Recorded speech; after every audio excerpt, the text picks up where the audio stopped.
안녕하세요. 오늘은 나 선교사가 아니라 나 전도사 모드로 이렇게 인사를 드리네요. 여기는 교회 사무실이고요. 지금은 주일 저녁 7시 조금 넘었네요. 다른 사역자분들은 다들 퇴근하시고 저는 이 영상을 찍기 위해 남아 있습니다.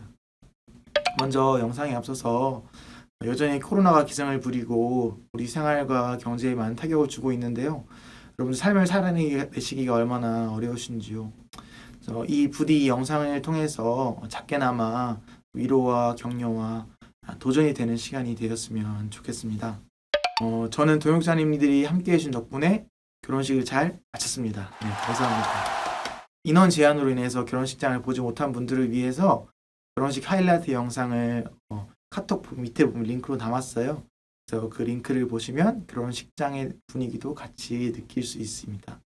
그리고 이 자리를 빌려서 시간과 몸과 마음과 물질로 결혼에 함께 해주신 모든 동역자님들께 감사의 인사를 드립니다.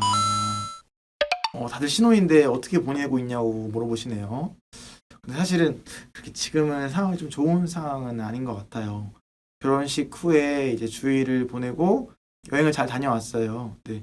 그런데 여행을 다녀와 보니까 저희 어머니가 허리가 굉장히 많이 아프셨고 걷지를 못하는 상황이었고 열도 많이 났습니다. 그래서 황급하게 토요일 오전에 허리 전문 병원에 가서 MRI를 찍어 보니까 허리 디스크 판정을 받았고 빠르게 수술을 준비해야 되는 상황이었습니다. 문제는 여기서 끝나지 않았습니다. 그 다음 주 월요일에 오전에 갑작스러운 연락을 어머니께 받았습니다. 어머니가 열이 너무 심하게 나는데 코로나가 의심된다고요. 더군다나 열은 허리랑 상관없으니 충대 응급실로 지금 바로 가야 한다고 말입니다.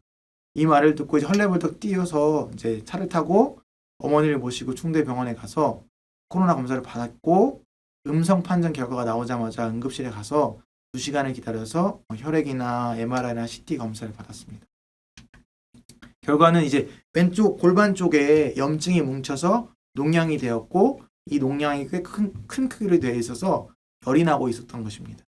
그래서 응급실에서 꼬박 하루를 보내고 다음날 전신 마취를 해서 골반을 절제하고 농양을 제거하는 수술을 하게 되었습니다.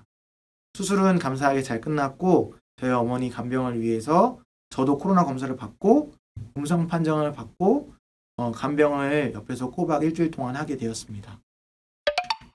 감사하게도 간호간병 종합서비스 병동이라 해서 간호사분이 간병인 역할을 해주셔서 지금은 간병인이 따로 필요 없는 상황이고 그래서 조금은 예전보다 자유로워졌지만 어머니 아직 염증 수치가 떨어지지 않아서 여전히 열이 나고 있는 상황이긴 합니다.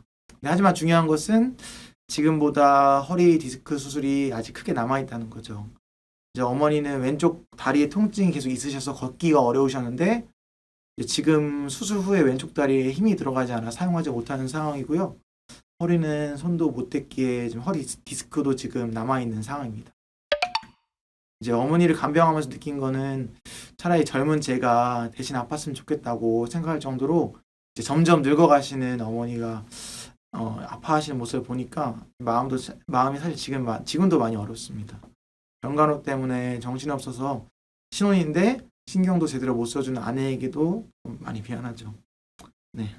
처음 허리가 많이 안 좋으시다는 결과를 듣고 또 나중에 열이 심해서 절개 수술을 마치고 돌아온 어머니의 모습을 보면서 하나님께 원망을 많이 했어요. 왜 하필 하나님 저에게 또 이 신혼의 때 또 저희 가족에게 왜 그러시냐고요. 지금은 조금 좋아져서 저도 마음을 좀 단단히 먹고 담담하게 받아들이고 현재 최선을 다하면서 할 수 있는 간병이나 사역에 또 열심히 임하고 또 집에서는 빨래도 열심히 하고 청소도 열심히 하면서 가정을 돌보고 있습니다. 처음에 너무 무거운 얘기를 꺼내서 그렇지 사실 감사한 것도 있습니다. 이제 코로나 확산이 이제 멈춰지지 않아서 대학들이 비대면 수업을 하면서 이제 한국 대학생들을 만나기조차 어려워지자 참 이제 캠퍼스 하기 어렵다고 생각하는 이때 올해 4월부터 시작한 한국어를 통한 유학생 선교가 잘 되고 있네요. 네.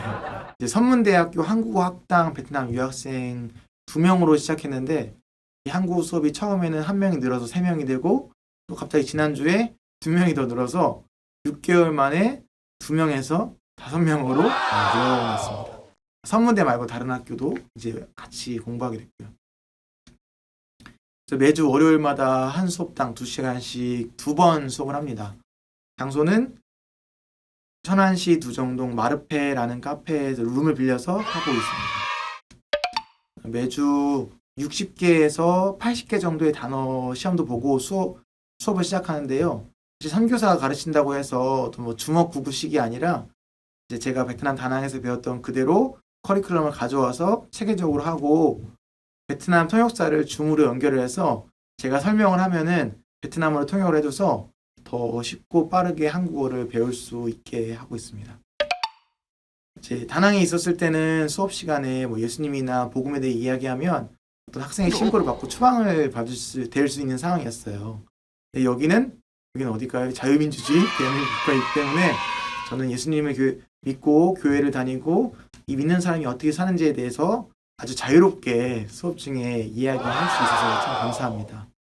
네. 그리고 본인이 또 읽기나 듣기보다 이제 말하기에 좀 약하면 이제 예쁘고 멋진 언니 오빠인 DFC 졸업생들을 줌으로 소개하고 연결시켜서 졸업생들이 선교사는 아니지만 외국인 선교에 함께 참여하는 선교 동원가의 역할을 또 함께 감당하고 있습니다. 이 영상을 보고 있는 분들 중에서 혹시 베트남 유학생들을 말하기 수업으로 섬기고 싶다는 사람이 있다면 꼭 저에게 알려주세요.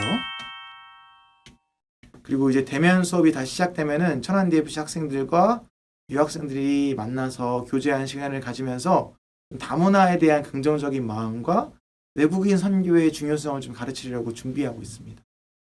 한 가지 어려운 게 있다면 재정적인 어려움이겠죠. 뭐 앞서 이야기한 것처럼 코로나로 인해서 많은 사람들이 경제적인 어려움을 겪다 보니까 당연히 선교 후원도 줄 수밖에 없는 상황입니다. 그렇다고 해서 여러분들한테 원망하고 지금 만족하지 못하는 얘기가 절대 아닙니다. 제 캠퍼스 선교 비전은 한국 대학생들에게 복음을 전하고 제자 삼는 것에만 끝나지 않습니다. 캠퍼스 선교이기 때문에 자기 나라에서는 복음을 한 번도 들어보지 못하고 한국에 와 있는 수많은 유학생들 또한 섬기고 복음을 전할 것입니다. 또한 그들을 예수 그리스도의 제자로 삼을 것입니다. 하지만 말도 제대로 안 통하고 알바와 학업으로 바쁜 이들에게 가장 지속적으로 관계를 맺고 또 좋은 관계를 쌓을 수 있는 전략은 바로 한국어입니다. 한국어를 통한 외국인 선교, 한국에 있지만 땅끝까지 타문화권 선교를 가능하게 하는 한국어 사역 플랫폼을 만드는 것이 저의 목표입니다. 이 플랫폼을 잘 구축해서 제가 다른 지역에서 한국어 사역을 해도 또 저의 제자를 통해서 유학생들에게 복음과 사랑이 흘러나도록 하는 것이 최종 목표입니다. 우리는 그동안 선교에 대해서 단순히 선교사님들이 해외나 국내 특수 선교지에서 사역하시는 것으로만 생각을 했습니다. 하지만 앞으로의 선교는 내가 서 있는 이 부르신 일상의 자리에서 이웃들을 돕는 섬김 자체로서 선교를 정의하고 싶고 확장하고 싶습니다. 이 섬김이 우리가 잘 아는 재정적인 후원뿐만이 아니라 직접 외국인 친구들, 베트남 친구들을 만나서 밥도 사주고 어려운 이야기를 듣고 같이 말하기 수업도 하고 가능하면 지속적으로 만나는 등 이 모든 섬김이 당연히 선교가 될 수 있다는 것을 여러분들과 동역하면서 느끼게 해드리고 싶습니다. 기도 제목을 나누고 마치려고 하는데요. 첫 번째는 어머니의 건강을 위해서 기도 부탁드립니다. 어머니가 염증을 잘 이겨내고 열이 떨어지고 디스크 수술을 잘 받을 수 있도록 또 이와 같은 어려운 시기에 하나님을 알아가고 예수 그리스도를 영접할 수 있도록 기도 부탁드립니다. 두 번째는 어머니의 간병과 캠퍼스 선교로 바쁘지만 가정에서 남편의 역할에 최선을 다할 수 있도록 기도 부탁드립니다. 마지막으로 캠퍼스 선교에 더욱더 많은 분들이 동참할 수 있도록 기도 부탁드립니다. 한 아이를 키우는데 온 마을 전체가 움직여야 한다는 말처럼 캠퍼스의 한국 대학생들과 유학생들 한 명 한 명을 섬기기 위해선 많은 수고와 재정의 헌신을 필요로 합니다. 하지만 제가 기도 편지에 계좌번호를 따로 적지는 않습니다. 그렇다고 해서 오해하지 마시기 바랍니다. 제가 80만 원, 100만 원 이상 모금이 잘 돼서 모든 생활비나 기름값, 밥값, 장소 대여료 등의 타협비를 후원으로 충당하고 있지는 못합니다. 그럼에도 불구하고 제가 여러분들한테 연락하는 것은 이 기도 편지를 통해서 선교와 중보 기도에 동참하는 것을 원하는 것이지 계좌번호로 뭐 여러분들의 재정을 탐하는 사람으로 제일 먼저 오해받고 싶지는 않습니다. 말하기 선생님이나 재정으로 선교에 동참하기 원하시는 분들은 저에게 따로 연락을 주시면 제가 안내해드리겠습니다. 지금까지 길지만 제 간절한 기도 편지를 보시느라 고생 많으셨습니다. 앞으로도 좋은 동역자의 관계가 이어지길 소망하고, 또 앞으로 살다 보면 또 여러 가지 기도 제목이 있는데 함께 기도 제목을 나누고 어려운 점 알려주시면 저도 함께 여러분들을 위해서 기도하겠습니다. 감사합니다.